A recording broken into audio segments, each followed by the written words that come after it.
big, as you can see.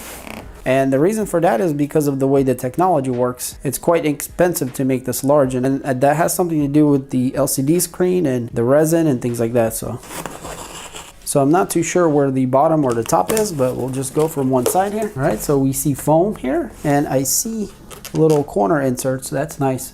Okay guys, so this is definitely the bottom, looks like. I see the bottom of the printer. So maybe we can flip this around and just pick it out of the box. So we do have 4 of the corners. Very nice. So this is the very top. Here's some kind of envelope with a clear plastic in there. That's interesting. Okay, so it looks like we have some kind of strainers here. Looks like we have gloves and other things. So yeah guys, this is definitely going to be a whole different experience in 3D printing here. So I do see some Allen wrenches in there. So we are gonna have to, looks like, adjust things, but well, this is quite familiar, this spatula, and it's not sharpened, so kind of useless. So here we have the correct power plug, very nice. The power adapter, which is 12 volts, 5 amps. And here looks like we have, looks like some kind of acrylic parts or something. There's 4 pieces. So it's like clear orange acrylic. So I think this might have something to do with the cover for the printer. Well, actually there's 5. All right, so this part seems to be coming up here. Okay, so there is some other piece inside there. And as you can see guys, it's packed very well. There's a lot of foam all in between here. I think that's maybe some kind of bracket. So this looks like part of the printer here in the bracket. All right, so we're done with this piece of foam. All right, and so here it looks like we have the main printer, or the main part. So it looks like we have like a tower here with a lead screw inside. All right, let's go ahead and pull this guy out here. And that's everything, looks like. All right, so as you can see guys, this thing is not very large.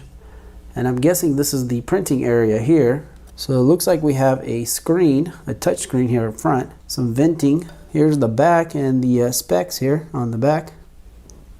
So we do have a little on and off switch here, and this is where our power will plug in. On the other side, we just have venting here. And towards the bottom, looks like we have a micro SD slot. And if we go to the bottom, we have 4 feet and a fan. So quite a simple printer here. So it looks like the only moving operating parts that we have is this lead screw here. Everything else is stationary. And there is a little switch right here. You guys can see that. I guess that is the homing switch to the top. Very cool. So I did forget to mention, this is the printing size. So this is what you're able to print, 98 millimeters by 55 by 140. So I'm guessing the 98 is this way, 45 is deep, and then 140 high. So that's quite a reasonable print size for a small printer like this. All right, so let's open this little baggie and see what is inside of here. So there's quite a few things here. So we do get a micro SD card with USB adapter, some kind of playing cards, very interesting. Well, I wonder what that's for.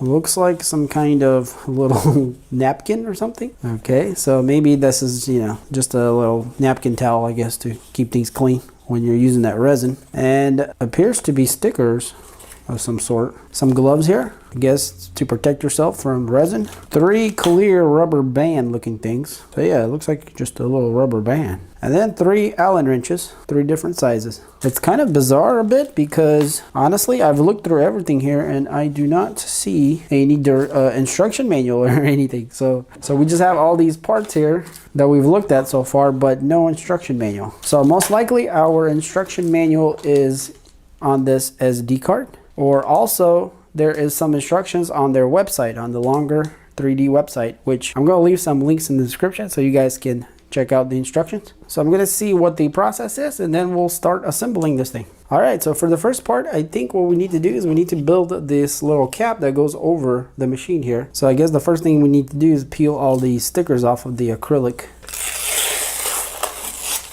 Just like that, and there's both sides.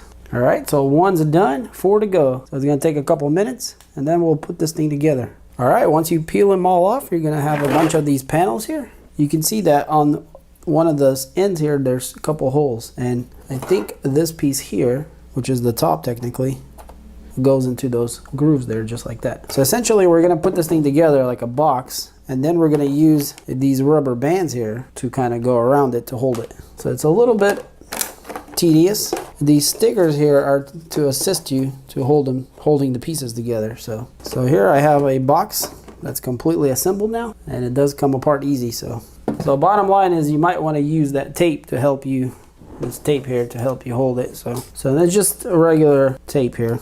So yeah, essentially you just put the tape around it. I went ahead and did it. So it kind of holds it all together. So once it's all together in one piece, I think what we're gonna do is we're gonna take these little rubber band things, and they should stretch, but I hope they don't break. And we're gonna somehow put it around the whole box here. So I got one on the top, so the top is holding together now. And so there's 3 of them. So I guess you put one on top, then maybe somewhere mid, and then towards the bottom.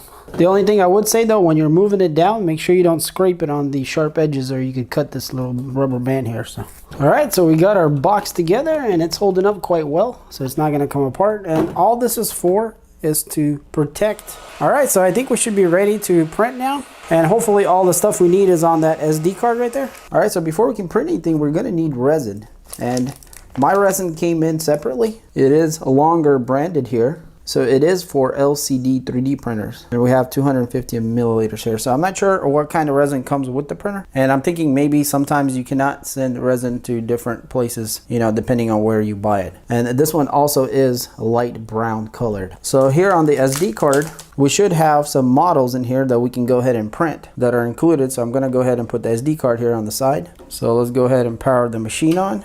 Let's go to File. All right, so there is quite a few things here. So it looks like there's some kind of bracket and then some low polygon. So I don't know if I'm gonna need the bracket at all or not, whatever that is. So maybe let's go with that second one, low polygon. And the files end with LGS. So I'm not sure exactly how the right way to do this is, but I think we just need to put resin in the tub here. So I'm just gonna go ahead and pour this resin in. All right, so it is light brown. I'm just gonna go ahead and put about half of a tub here.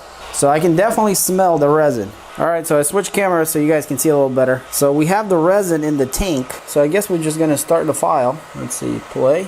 Okay, it's saying make sure there's no model there. Okay, so it shows us what we're printing here, the time it's gonna take, how many layers there is. So it's coming down and it's going to the resin right now.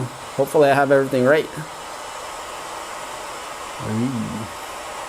Guessing it started. Don't know what it's doing now. Maybe it's heating up or warming up or whatever it's got to do. This is definitely a new experience here. So it's just sitting there not doing anything. I'm not sure. Maybe it's building a first layer. The time is moving along. Okay, so we have temperature here. So maybe it's waiting for it to heat up or something. So we have a pause and a stop button, and I don't think we have any other options here. There's quite a good amount of information here for sure. And it actually shows you the image that you're printing, which is kind of cool. Okay, it's doing something now. So it just went up and then back down. So I just realized that it does show you what layer it's on. So it's on the second layer there out of 1,403 layers. So it looks like we've started and it's technically working. I'm not going to find out how it's going to look until it starts popping out, if it's even successful at all. Okay, it's doing something again. It just went up and back down. So it's on its third layer now. So I guess I do need to go ahead and put this on there to protect it from UV rays. So that's probably going to make our time lapse not as nice, but out quite nice. So I guess this is some kind of vase. It looks super good. All right, so it's finally done, and this is how it turned off. So the screen just goes back to the main menu. Model is just hanging there upside down. So I'm going to go ahead and turn this thing off since the fan is so loud. So let's go ahead and take this cap off. All right, so here's our model, and it looks pretty nice. So it looks like we used a little bit of our resin, maybe about a quarter or so. Unfortunately, I do see some issue on the model right here, so I don't know exactly what happened there. But the good part is that it did print and it is out, and you know, we didn't lose the model, or you know, it didn't fall off during the printing.